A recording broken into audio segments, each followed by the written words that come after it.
cement himself as the starting center fielder?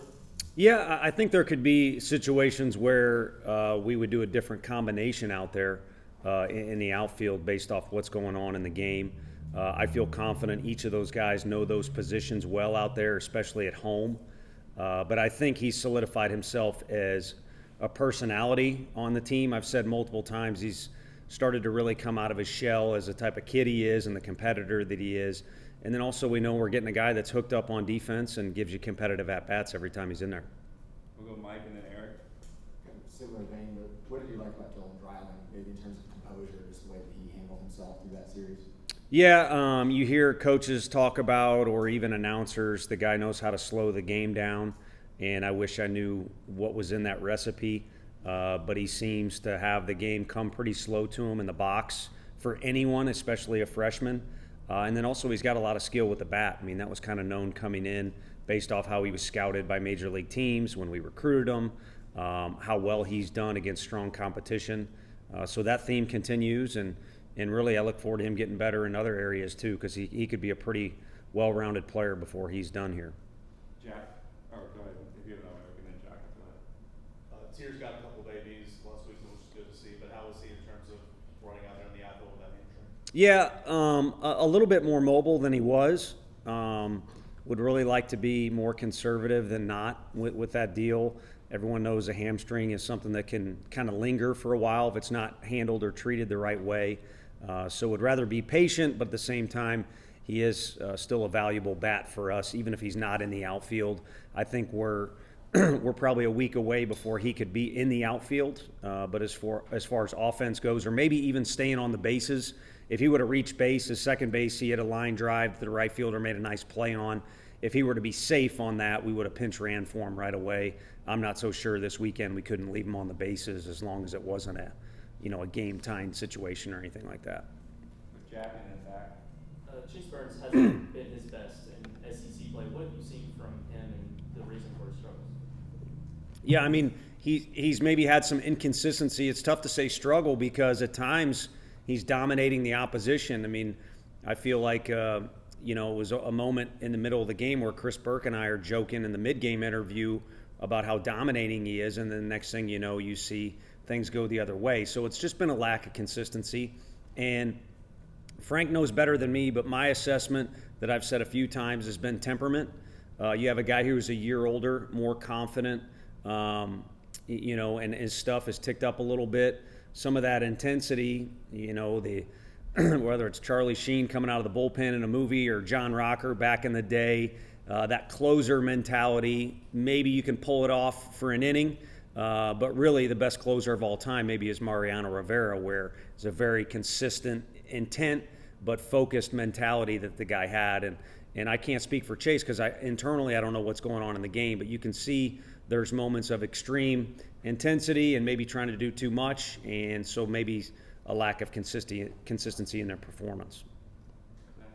Right around halfway point of the regular season now, how would you characterize this first half and what you've seen, and then what do you want to see from your guys here coming up in the second half of this regular season? Yeah, parallel to the fall. I think a lot of growth from the first weekend, and we said that about the fall. I mean, August was almost awkward, how new everything seemed to feel and how many questions were unanswered. But by the end of the fall, it didn't seem like that, and you had a lot of questions answered. But start a whole new season, the actual season, and I think we've made a lot of progress, answered a lot of questions compared to game one, and I look for really that same theme to continue. And everyone's talking around the office. I've spoken with some of you all. I mean, our best baseball has yet to come, and also our best team personality, team image, or just best environment has yet to occur as well. And that's not going to happen just over time, just because time takes place. It's got to be progress and guys forging ahead. And fortunately, we've had that mentality. With Joseph, and then Wes, and then in the back. Talking about the inconsistencies with some of the starters, looking at the bullpen, how well they handled LSU this weekend. What did you learn from them, and how much more confidence do you have in them to keep you guys in games? Yeah, we feel like if there's one part of any game, because our league is always a monster, but in particular, like the team we're about to face, there's just an extreme level of talent. But the one area we feel like we can go toe-to-toe with somebody is the bullpen. There's a lot of options, even after a weekend like playing LSU, top to bottom, maybe the best lineup in the league. We feel like we had unused, strong options down there. So it gives us confidence, and that should, you'd like to think, relieve stress on the starters and realize you give us 4 innings, especially on the road, and we're still in the game, or we have a chance to win the game is a better way to say it. You did your job for us. But those guys are really talented. They have high expectations, not just that they put on themselves, but then they hear it from other people too, and it changes the narrative a little bit. But at the end of the day, whether we get 2 hits or 20 hits or we get shutout innings, whatever, our group is trying to win the game. So as it relates to our starter-reliever, marriage we have going on there, the starters just need to get us midway through the game, and that's midway this year is kind of more the 4th than the 6th. Because that relief crew is pretty strong. Tony, just what are your overall thoughts on Florida, and I guess especially fellow Italian Jack Caglianone? Yeah, thanks for bringing that up. I don't know that we're paisans this weekend with what he can do on both sides of the ball. He is a part of a staff that,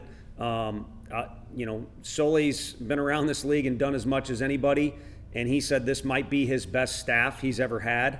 So I think that speaks volumes. Part of the reason is because of Caglianone, but also Sproat, a kid who could have went out and been a very high pick last year, decides to come back, which, individually he's saying he's betting on himself and can improve his status there. But as a team, what it means is you're getting a guy, like a Tidwell back on your pitching staff. And then on the offensive side with Caglianone, he really can do no wrong offensively. But right now, Rivera could argue he's got the best numbers, their shortstop, out of anybody. And the third guy that's kind of in that conversation of their top 3 hitters is Langford. Going into the season, he was not just talked about being the best offensive player on that team, but maybe in the league. So there's plenty of talent behind those 3 guys, but 3 really big starters that we'll see this weekend, and then 3 guys that sit in that lineup and boast pretty gaudy numbers. All the way in the back. Getting the win over LSU on Sunday, has that put a little bit more energy back into the team, a little bit more pep in their step going into this weekend? I think going into the week, the one thing about Sunday or Game 3, which occurred on Saturday this past week, is that it does affect the environment going home on the trip. Everyone doesn't feel like they got to be quiet. They definitely weren't quiet.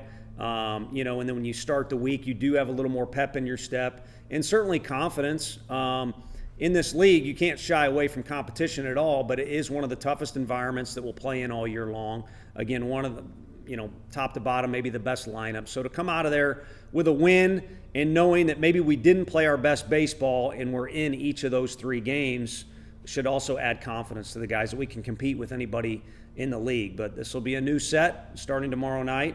And I think if anything's going to give our guys confidence, it's the fact we're playing on our home field in front of our fans. All right, take a couple more. We'll go to Ryan, Mike, and finish with Eric. Back in 2019, you guys started 0-5 in SEC, won that series finale against Vanderbilt, and the rest of the year you kind of talked about how that was a turning point for that team. Do you see any similarities between that Game 3 against Vanderbilt to Game 3 last week against LSU? Yeah, your history is better than mine. I think it could be, and that team was unique unto itself. For this group, I think where that may be in this storybook is a turning point is it's the start of the second half of the season. And the last couple years, it's almost like people are whispering, you don't win too many games too early, or were you playing your best baseball at a certain point prior to the postseason? You want to keep building. And again, there's no magic formula for that. But this team seems to have the consistent theme of getting to know each other more, growing more just in all categories, and then playing better. And then as a coaching staff, we seem to be getting answers more and more as days go by. So I think if it's a turning point, it's the start of the second half. You could argue a bunch of different things about the first half, but overall fairly successful, and we hope to build on that and be playing our best baseball in the second half. How good is it to see Cameron Sewell have an extended outing this weekend? And with his return and ability to do that, how does that kind of elevate the bullpen even beyond what it is?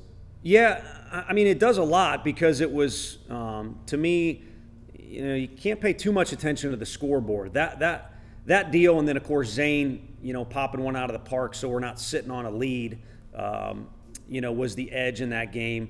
The biggest thing about Cam's effort was I hope our guys were paying attention. And I don't know if they really were, because Camden is older. They expect great things of him. If he's out there, he can be successful. But the way he handled them, he finally calmed down. And the way he progressed in his throwing and the way we were conservative with him, we feel great about where he's at. I mean, he could start a game for us if need be. Again, the bigger theme, I think, was the way that guy battled and competed. I mean, he's pacing up and down the whole dugout, the whole weekend. He wants to go in the game. To be honest with you, I probably need to tell him he's wearing himself out before he's even wearing himself out. And then in the game, it was constant. Every inning, they had a chance to score. So it was like a save, a save, a save, a save.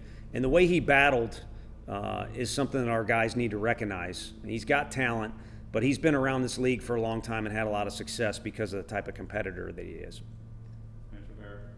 How much is Christian Scott giving you kind of settling in as almost an everyday player for you, and how much do you need Kyle Booker? Maybe not as good as he was on Saturday of last weekend, but you need a consistent Kyle Booker.